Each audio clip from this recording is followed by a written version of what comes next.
Kobe Bryant and Shaquille O'Neal had one of the most famous beefs in NBA history. The legendary duo played 8 years together for the Lakers, during which they won 3 championships, while their volatile relationship filled the media headlines. Here is the complete history of the beef between Shaq and Kobe. 1996. Both players arrive in LA.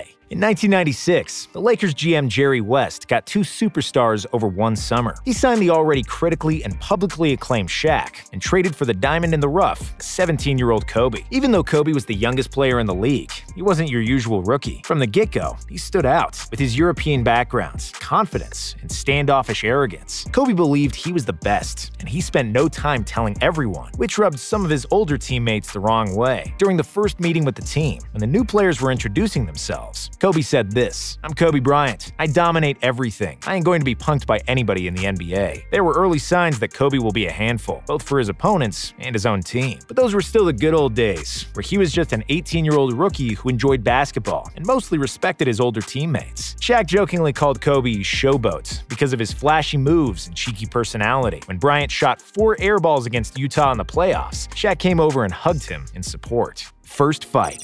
As the time went on, Kobe was getting better, but the Lakers weren't real contenders for the title, and Shaq was losing his patience. He was supposed to be the best and the most dominant center in the game, but he was getting to his late 20s without the ring, which pissed him off. He told the management that he doesn't want to babysit Kobe, who was averaging 15 points and just 2 assists per game in 1998. Before the 99 season, O'Neal and Bryant played a 2-on-2 basketball game with Derek Fisher and Corey Blount during the NBA lockout. Kobe was physical during the game, and Shaq was calling a lot of fouls. They began trash-talking and cussing each other out, after which O'Neal slapped Bryant, who was trying to retaliate but was separated from Shaq by his teammates. Problems would continue during the year, and Shaq called Kobe selfish after a poor start to the season. They weren't really getting along off the floor as well, where Shaq would be throwing parties and hanging out with teammates, while Kobe was alienating himself and focused entirely on basketball. The Lakers would once again get swept in the playoffs, after which the Lakers fired Del Harris and appointed Phil Jackson as their head coach. First title.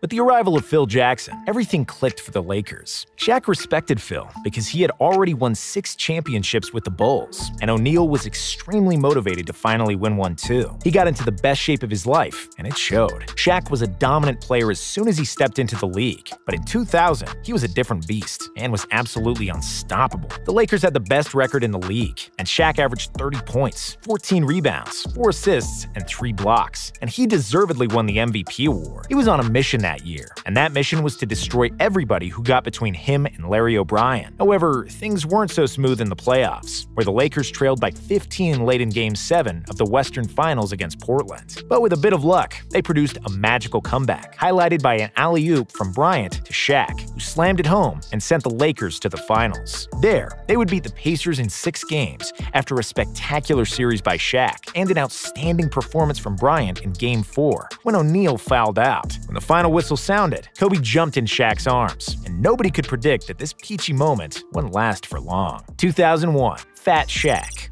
Shaq proved that he is a winner and the best player in the league. He had spent his summer chilling and not taking care of his body, and showed up to training camp out of shape. Kobe was furious. He couldn't understand that O'Neal didn't take his job as seriously as he did, and said that the guy selling donuts had more pride in his job than Shaq. Kobe openly called out Shaq and demanded that he become the #1 option because he thought he was the team's best player. Shaq, of course, was against it and called Kobe selfish, and Bryant replied that O'Neal's defense deteriorated. However, despite a poor start, things turned around for the Lakers in the second half of the season, when Shaq got healthy and in shape. The Lakers were by far the best team in the league, and they lost only 1 game in the playoffs on their way to another title. Their 15-1 playoff record was the best in league history, and Kobe and Shaq looked like they were in perfect harmony and unbeatable on the court. Next season, it was much of the same. Kobe and Shaq threaded nicely for most of the year. Phil's triangle offense was working like a Swiss clock, and the Lakers steamrolled for another title, sweeping the Nets in the finals. The 2003 season. Healing on company time. Shaq had arthritis in his toe,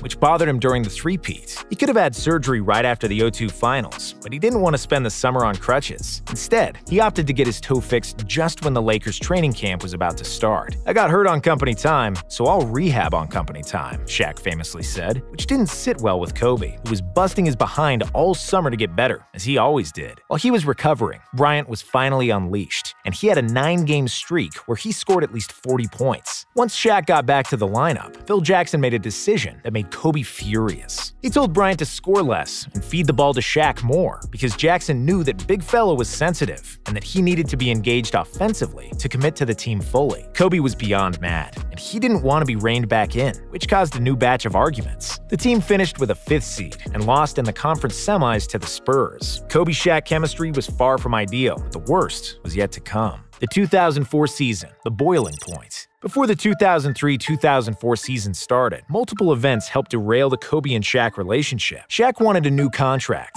and played not knowing whether he'll get the money he desires. Both men were nervous and itchy coming to the season, and their relationship reached a boiling point. With Bryant absent from camp due to his legal situation and his recovery from knee surgery, O'Neal said, "The full team is here." Bryant privately warned Jackson, "If Shaq continues talking BS things in the press, I'll fire back. I've had it." Phil Jackson and the Lakers management called both players and told them not to make their beef public because they would be punished. When Bryant joined the Lakers in camp, O'Neal told reporters Bryant should look to be more of a passer than a scorer until his knee was fully healed. Bryant responded that he knew how to play the guard position and that Shaq should worry about the low post. He's right, he doesn't need advice on how to play guard, but he needs advice on how to play as a team. This is my team. If he doesn't like it, let him go after this season. Just ask Karl and Gary why they came here. One person, not two, one. O'Neal referred to Karl Malone and Gary Payton, who joined the Lakers in the offseason and were once again the main contenders for the title. The situation was getting more tense by the minute, and it exploded after Kobe had an interview with Jim Gray on ESPN. Bryant claimed that O'Neal came into training camp fat and out of shape. He questioned his leadership and called him selfish for requiring a max contract, while Malone and Payton were playing on cheap deals. Once the interview aired, Shaq was fuming. He went absolutely berserk and wanted to fight Kobe. Kobe felt the same, and driving to practice, he fully expected that a physical altercation would happen. But cooler heads prevailed, and those cooler heads were not Shaq and Kobe's. Their teammates and coaches had prevented a fight because they all knew these guys despised each other. Kobe yelled at Shaq during practice, "You always told me you were my older brother, that you would do anything for me, and when Colorado happened, you didn't even call me. I thought you would at least support me in public." Brian Shaw got involved in the whole story and revealed the relations in the Lakers locker room. "Kobe, why are you saying such things? You never came to any party organized by Shaq. We called you to dinner so many times and you didn't show up. Shaq invited you to the wedding too, but you didn't come again. Then you got married and you didn't even invite any of us. And now that you are in a difficult situation, you expect our help? Well, we don't even know you, man." Jackson fined Bryant for defying his orders to not talk to the press. However, due to his uncertain legal situation, Shaq vowed not to beef with Kobe publicly, although it was very clear that their chemistry was broken beyond repair at that point. Despite all the turmoil, the Lakers reached the finals again, but would lose to the Pistons 4-1, where the lack of chemistry showed between their best two players. Kobe was trying to win the title by himself, and when O'Neal wasn't as engaged on offense, he didn't try as hard defensively. Against all odds, Pistons won the title, simply because they played as a team, and the Lakers played as individuals. After the season ended, Phil Jackson was fired. While Kobe was already looking to move to Chicago and play for the Bulls, the news broke out that Shaq was traded to Miami, after which Kobe chose to stay with the Lakers. 2004-2005, not talking. During the 2004 interview with Stephen A. Smith, Kobe expressed a desire to apologize to Shaq for some of the comments he made during his court case. "I should have done what Shaq does. Shaq would pay his women not to say anything, and he had paid up to $1 million for situations like this." O'Neal had this to say in rebuttal to Kobe's statement. "I never hang out with Kobe. In the 7 or 8 years we were together, we were never together. So how this guy can think he knows anything about me or my business is funny." Kobe realized he crossed the line for bringing Shaq's personal relationship into their mess. But Shaq wasn't interested in talking to Kobe, and he would ignore him before the 2004 Christmas games between the Lakers and the Heat. Next season, they did greet before tip-off, and both said that things were good between them. Shaq won the title in 2006 with D. Wade, but after Kobe failed to get his in the 2008 finals, Shaq made the infamous rap about it. "Big Shaq is the difference between first and last place. Kobe, tell me how my ass tastes." All-star co-MVPs and friends.